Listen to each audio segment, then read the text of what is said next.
नमस्कार। बिहार विधानसभा की 2 सीटों के लिए उपचुनाव होने जा रहे हैं।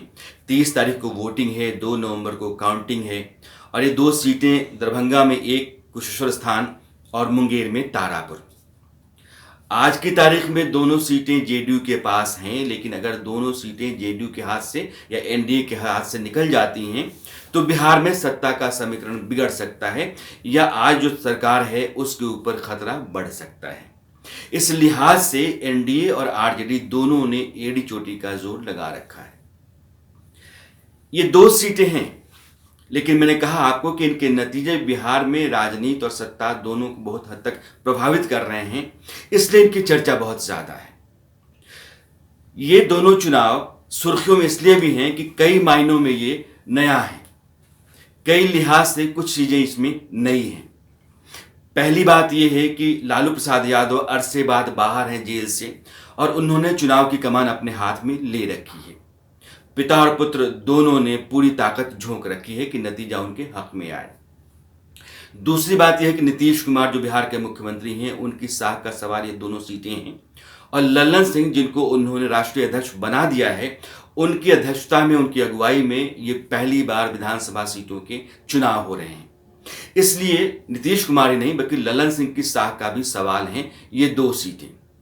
तीसरी बात यह है कि 2020 से अलग इस बार कांग्रेस और आरजेडी अलग अलग हैं। जैसे ही कन्हैया कुमार कांग्रेस में शामिल हुए, वो लालू प्रसाद यादव की आंखों की किरकिरी बन गए, क्योंकि उनको यह लगता है कि कन्हैया कुमार का आरजेडी और कांग्रेस के गठबंधन के भीतर आ जाना तेजस्वी के लिए अच्छा नहीं है। उनकी जो राजनीति है उसके भविष्य के लिए कन्हैया कुमार खतरनाक हो सकते हैं।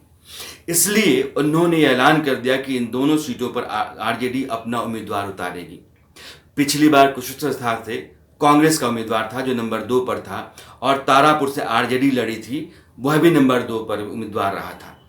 इसलिए इन दोनों सीटों पर वो गठबंधन नंबर 2 रहा था जो कांग्रेस आरजेडी लेफ्ट पार्टीज का पिछली बार लड़ा था। और चौथी नई बात यह है कि कन्हैया कुमार की अगुवाई में इस बार कांग्रेस दोनों सीटों पर लड़ रही है, प्रचार कर रही है। यानी कन्हैया कुमार कैंपेनर हैं कांग्रेस के और वो पूरी ताकत झोंके हुए हैं कि हम किसी तरीके से कांग्रेस की साख या कांग्रेस की लाज बचा लें। कन्हैया कुमार में इतना दम नहीं है, लेकिन हाँ, उनके उतरने से कांग्रेस का उम्मीदवार 8 से 10,000 वोट काट लेता है तो आरजेडी को इसका नुकसान बड़ा होगा। एक बार विधानसभा का समीकरण में समझाना चाहता हूं क्यों ये 2 सीटें बहुत जरूरी हैं आरजेडी के लिए और क्यों ये 2 सीटें बहुत महत्वपूर्ण हैं मौजूदा सरकार के लिए, नीतीश कुमार की अगुवाई वाली। 243 सीटों वाली विधानसभा में आपको बहुमत के लिए 122 सीटें चाहिए। आज की तारीख में एनडीए के पास 125 सीटें हैं, यानी अगर आप विपक्ष की सीटों की संख्या देखें तो 118 बनती हैं, जिसमें 5 सीटें एमआईएम के पास हैं। अब ये 2 सीटें सरकार के पास रह जाती हैं, यानी कि जेडीयू के हिस्से में रह जाती हैं, तो सरकार स्थिर बनी रहेगी। लेकिन ये 2 सीटें अगर आरजेडी के पास चली जाती हैं तो अब वो 125 से 123 हो जाएगा, 118 120 हो जाएगा। ऐसे में जो छोटे सहयोगी दल हैं मुकेश सहनी या जीतन राम मांझी के, उनके पाला बदल लेने के बाद सरकार बदल सकती है। अभी स्थितियां ऐसी हैं कि किसी भी आदमी के पाला बदल लेने से सरकार बदलेगी नहीं, वो एयर टाइट मामला है।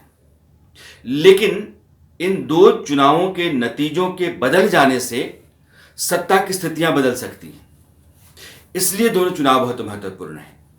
अब आते हैं कि जमीन पे हालात कैसे हैं। पहले मैं आपको लेकर चलता हूं कुशेश्वर स्थान। इस सीट पर जो शशिभूषण हजारी जेडीयू के उम्मीदवार पिछले थे, उनकी मौत के बाद से उनके बेटे अमन हजारी को जेडीयू ने उतारा है। यह सीट ऐसी जगह पर है जहां बगल में झंझारपुर है।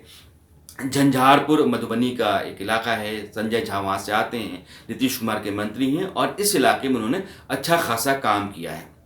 उनका असर है, उनका अपना वोट बैंक है जिसका फायदा जेडीयू को मिलेगा। दूसरी बात यह है कि मुकेश सहनी बरोल बगल की जो विधानसभा सीट है वहां से आते हैं, उनका भी अपना एक दबदबा है, उनका अपना वोट बैंक है, उसका भी फायदा जेडीयू को मिलेगा। लेकिन तीसरी और महत्वपूर्ण बात यह है कि इस बार के चुनाव में बीजेपी पूरी ताकत से लगी हुई है और उसने भी जेडीयू की तरह हर मुमकिन कोशिश की है, वो हर दांव आजमा रही है। इसलिए कि अगर यह दोनों सीटें जेडीयू हार जाता है तो सत्ता का गणित बदल जाएगा और ये नुकसान सिर्फ जेडीयू को नहीं होगा, बीजेपी को भी होगा, क्योंकि सरकार में वह भी शामिल है। पिछली बार जो जेडीयू को नुकसान हुआ 28-30 सीटों का चिराग पासवान की एलजेपी की वजह से, वो नीतीश कुमार सह गए, लेकिन यह 2 सीटें अगर नुकसान का सौदा बन जाती हैं तो नीतीश कुमार ही नहीं बल्कि बीजेपी के लिए सहना मुश्किल होगा। इसलिए बीजेपी इस बार ईमानदारी से लगी हुई है और यहां कांग्रेस आरजेडी के मुकाबले में खड़ी है। जो पूरा जातिगत समीकरण है और जमीन पर अलग अलग उम्मीदवारों के पास जितना वोट आ सकता है उसको आप देखेंगे तो यहां जेडीयू की जीत लगभग तय है। अब मैं आपको तारापुर लेकर चलना चाहता हूं। तारापुर में राजेश सिंह को जेडीयू ने खड़ा किया है मेवालाल चौधरी के निधन के बाद से, और इस सीट पर आरजेडी पूरी ताकत के साथ खड़ी है।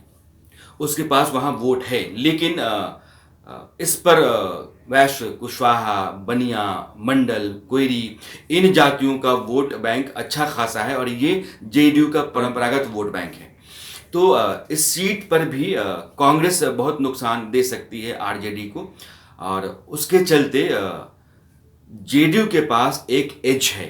हो सकता है कि मार्जिन उतना ना हो जितना कुशेश्वर स्थान का है, लेकिन यहां भी जेडीयू की जीत लगभग आपको तय सी दिख रही होगी।